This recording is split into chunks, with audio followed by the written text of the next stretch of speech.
Sambutan selanjutnya adalah dari Menteri Komunikasi dan Informatika Republik Indonesia, Bapak Tifatul Sembiring. Kami persilahkan kepada Bapak Tifatul untuk naik ke atas panggung.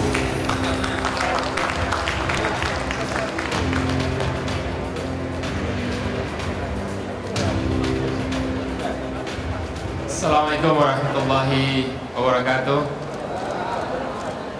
Selamat malam dan salam sejahtera. Yang kami hormati Pak Hermawan, ini konsultan Pak informal ya kalau sama saya ya Pak Hermawan. Gak ditanya juga Pak Hermawan ini dijelasin ya.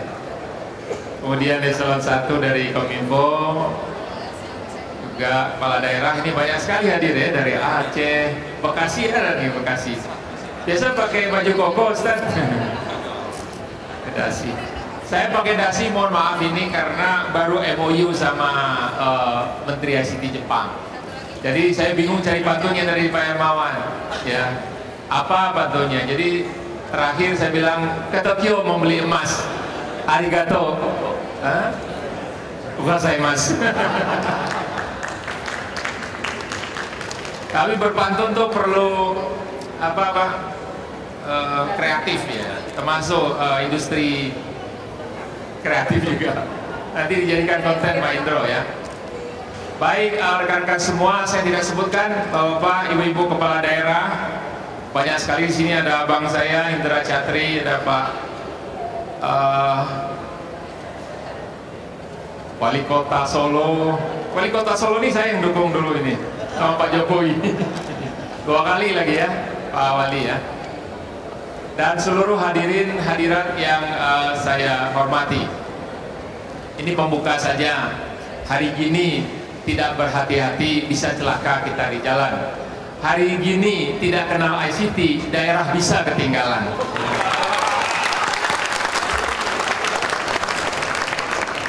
Baik, pertama ini luar biasa Pak Hermawan. Memang kita harus berupaya paling tidak menstimulasi daerah ini dengan satu teknologi ICT, dan telah ditetapkan ada visi 2045 yaitu Indonesia maju dan modern. Indonesia maju dan modern kita targetkan insya Allah tercapai nanti pada tahun 2045. Kenapa diambil tahun 2045? Karena 2045 itu persis 100 tahun Indonesia merdeka. Jadi itu Indonesia maju dan modern. Kita targetkan kita menempati ranking 8 besar dunia dengan PDB sebesar 16,8 triliun US dollar. Hal ini bukan merupakan utopia semata. Karena pada tahun 2011 Indonesia sudah menempati ranking 16 besar dunia, sehingga Indonesia menjadi anggota G20 dengan PDB hampir mendekati 1 triliun US dollar. Jadi insya Allah tahun 2025 nanti naik 4 peringkat menjadi peringkat 12. Tahun 2045 nanti naik 4 peringkat lagi menjadi peringkat 8. Boleh tepuk tangan Bapak Ibu sekalian. Dan ini tentu bukan untuk kepentingan satu orang saja, tapi kepentingan kita semua, kepentingan anak-anak cucu kita. Barangkali kita sudah tidak ada ya pada tahun 2045 nanti, tapi namanya vision, namanya pandangan jauh ke depan. That is our dream. Itu adalah mimpi kita. Vision adalah think ahead, berpikir ke depan. Vision adalah bagaimana mimpi kita hari ini. Kata ahli hikmah adalah mimpi hari ini, kenyataan di hari esok.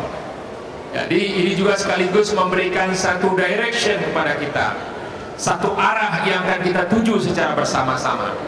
Tentu ada prasyaratnya, terutama bagi daerah ini. Saya melihat dalam susunan langkah-langkah strategisnya, yang pertama adalah diciptakannya atau diwujudkannya koridor ekonomi Masing-masing daerah punya keunggulan. Sumatera keunggulannya adalah energi dan lumbung pangan nasional. Jawa, Pulau Jawa ini akan menjadi pusat industri nasional. Bali dan Nusa Tenggara akan menjadi pintu gerbang bagi turisme. Kalimantan juga hasil hutan, Sulawesi hasil laut dan juga hasil tambang, Papua lumbung pangan dan juga energi. Dengan koridor seperti itu, maka kita akan fokus untuk membangun daerah kita masing-masing. Tapi yang lebih menarik lagi adalah yang kedua, yaitu konektivitas. Ini strategi kedua. Ini sangat terkait dengan IT. IT inilah industri kreatif, industri otak, dia brain industry. Saya ingin sedikit cerita nih Pak Hermawan, ini dari cerita-cerita Pak Hermawan juga. Dari mana datangnya sebuah karya? Itu dimulai dari namanya goresan. Jadi orang sering mengatakan tergores di pikiran saya. Kemudian dia meningkat menjadi cita-cita. Kemudian dia meningkat lagi menjadi ide. Kalau orang barat sering mengatakan, yes, I got it. Saya sudah dapat idenya. Kalau dalam cerita komik itu ada gambar lampu menyala begitu. Kemudian memuat lagi dia menjadi niat, menjadi suatu perencanaan. Memuat lagi menjadi tekad, sudah dikerjakan, perencanaan sudah dirancang. Kemudian dia menjadi karya. Saya melihat bahwa apresiasi kita, mulai dari goresan tadi menjadi suatu karya, itu masih kurang Pak Hermawan.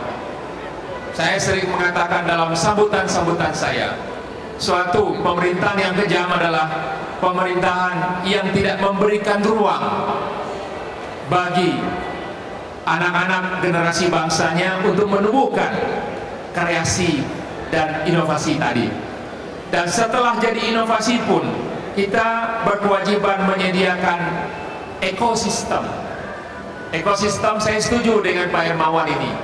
Big. Kalau dulu ABG, sekarang big. Kalau dulu ABG plus C. Big itu apa? Businessman, business, industry, and government. Kalau ABG sama juga, academic, businessman, and government plus community. Jadi ini adalah ekosistem yang harus kita ciptakan. Karena bisa jadi para inovator dan kreator di bidang ICT, mereka tidak bankable, mereka tidak bisa menyusun business plan. Itu harus dikolaborasikan, sebagaimana mengkolaborasikan dua sisi daripada resleting. Jadi matching dia ke atas, dia naik bersama-sama. Ini akan menjadi oskilasi, peningkatan terus dari kreativitas anak-anak bangsa. Dan saya melihat, dan sejalan dengan strategi ketiga pencapaian visi 2045 adalah peningkatan mutu SDM dan juga iptek. Jadi pengembangan IT itu sangat bergantung penuh kepada pengembangan kreativitas daripada SDM. Dan kita ternyata punya ribuan, bahkan jutaan talenta yang belum kita akomodasi. Saya kemarin sangat terharu di waktu memberikan award kepada Kartini Next Generation, Pak. Ada 9 orang yang kita berikan award itu. Luar biasa. Ibu-ibu ada tinggal di Solo Tigo dengan fasilitas internet yang ada. Itu ibu-ibu, dia ibu rumah tangga. Dari jam 7 sampai jam 2, Ibu Septi namanya. Dari jam 7 sampai jam 2, jam 7 pagi, jam 2 siang, dia pakai layaknya pekerja. Seperti pegawai profesional. Apa yang dilakukannya?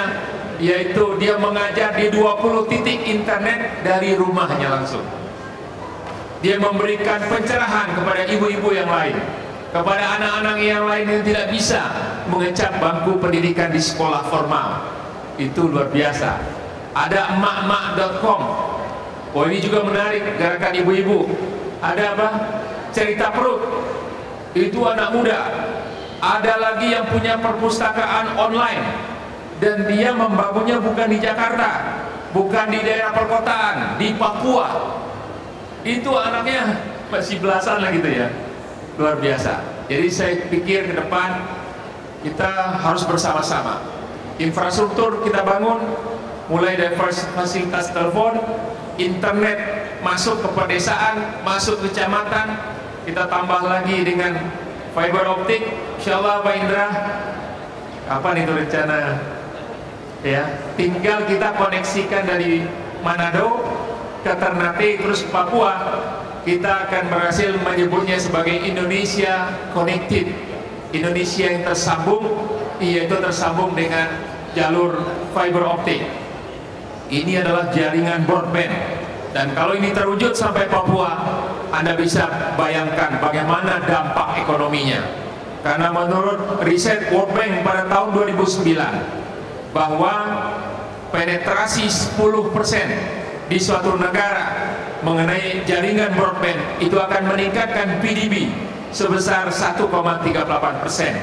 Dan saya ingin ingatkan untuk Indonesia, ini bukan riset lagi Pak Hermawan, tapi sudah proof bahwa share kontribusi daripada telekomunikasi dan transportasi di 2 tahun terakhir ini berkisar 10-11%. Padahal pertumbuhan ekonomi nasional kita hanya sekitar 6,53%. Untuk menciptakan angka 6,5 dan 6,23% itu, share telekomunikasi dan juga transportasi 10-11%, hampir 2 times, hampir 2 kali lipat dari national economic growth kita.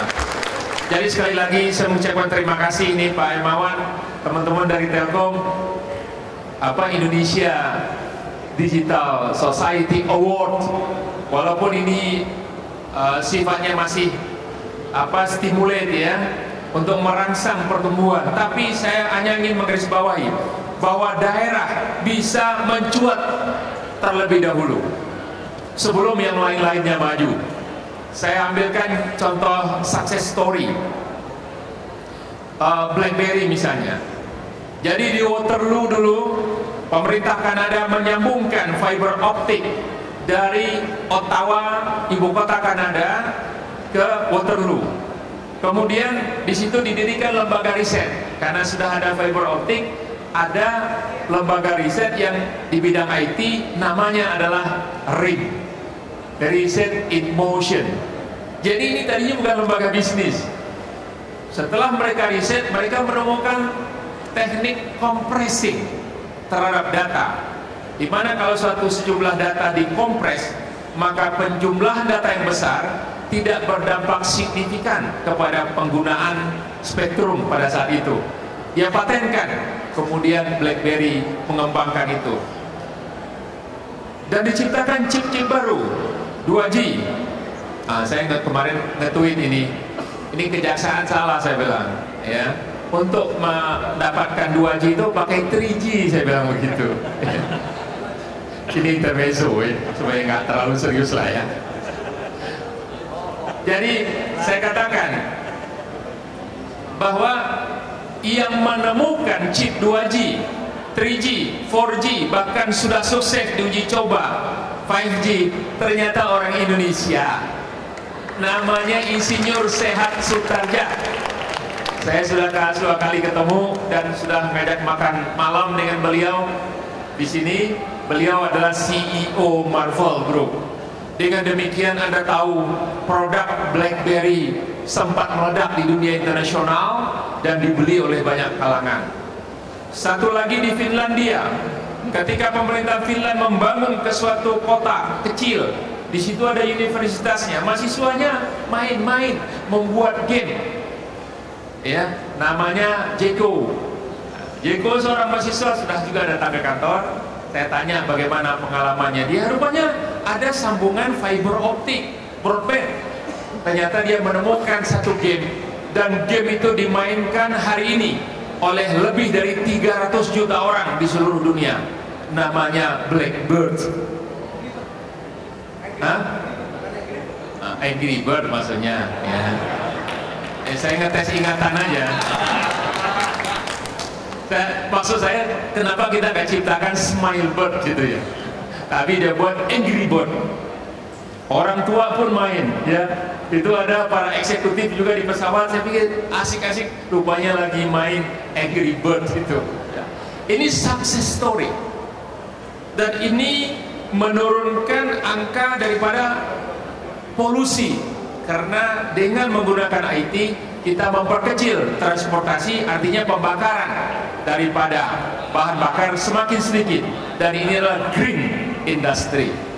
Saya barangkali tidak berpanjang-panjang, sekali lagi selamat dan mendukung acara-acara yang dibuat oleh Pak Hermawan ini. Sekali lagi saya mengucapkan selamat kepada seluruh pemenang daripada Indonesia Digital Society Award ya, yang belum berhasil jangan berkecil hati, karena nanti insya Allah tahun depan diadain lagi Pak, tahun depan atau bulan depan Pak Hermawan. Dan ini perlu selalu dirangsang. Dan ini saya hanya sedikit terakhir, PNBP yang dihasilkan oleh Kementerian Kominfo nomor 2 di antara KL yang lain. Nomor satunya itu adalah ESDM. Tapi ESDM itu ada minyak, ada gas, ada perak, ada tembaga, batu bara, nikel. Kelihatan bendanya. Kalau Kemenkominfo itu yang dijual itu cuma udara. Itu pun nggak dijual, disewakan saja. Ya, jadi barangnya nggak. Saya sering mengatakan ini dagangan jin. Barangnya nggak kelihatan, duitnya kelihatan. Pak Bupati Banyuwangi, selamat datang. Baru ini karena kampungnya Pak Arif Yahya ini duluan dibangun nih 10.000 titik wifi ini. Selamat Pak Bupati, monggo. Jadi demikian Bapak Ibu sekalian, terima kasih atas perhatiannya. Tadi apa? Ke Tokyo membeli emas, arigatou gozaimasu. Ya, tapi saya akan sebutkan lagi, Pak Haji berpeci putih, cukup segini dan terima kasih. Assalamualaikum warahmatullahi wabarakatuh. Baik sekali, terima kasih Bapak Tifatul.